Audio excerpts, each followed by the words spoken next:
Для аграриев пришло время готовить земли к посеву. В Ачамчирском районе, как и в других районах страны, обработкой полей занимается машинно-технологическая станция, в распоряжении которой 24 единицы сельскохозяйственной техники. На сегодняшний период тракторами Ачамчирской МТС уже вспахано до 60 гектаров сельхозугодий. По сравнению с прошлым, в этом году весенние полевые работы начались раньше обычного срока, благодаря полученной технике, говорит начальник Ачамчирской МТС Вячеслав Шоуа. В прошлом году на сегодняшний период у нас практически ничего не было сделано из-за того, что у нас вся техника устаревшая была, мы занимались только ремонтными работами, а на сегодняшний день уже у нас совсем другая картина. Проведено на сегодняшний день более 60 гектаров пахоты, более 20 гектаров бородования.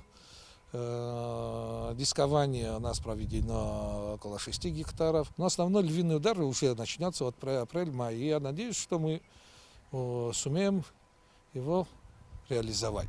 В прошлом году в рамках договоренности президента Абхазии Рауля Хаджимба и президента России Владимира Путина в республику доставили 190 единиц сельхозтехники и оборудования на сумму 200 миллионов рублей. Вся техника была распределена по районам страны. Ачамчирскому МТС было выделено 10 тракторов «Беларусь», 2 гусеничных трактора «Агромаш» и 1 современный трактор «Кировец». Ко всем тракторам были также выделены прицепные орудия, в числе которых и специальные баки для проведения химических обработок от вредителей и грибковых заболеваний растений. У нас есть лечебные баки, которые уже задействованы. В основном в ореховых плантациях.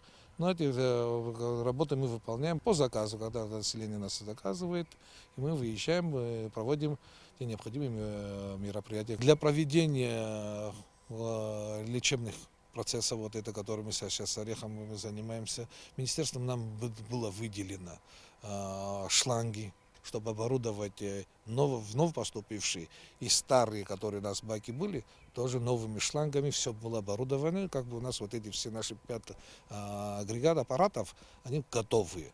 Всего в Ачамчирском районе около 3000 гектаров пахотных земель под все виды сельскохозяйственных культур. По словам начальника районного МТС, имеющаяся на предприятии техника сможет выполнить весь объем необходимых работ.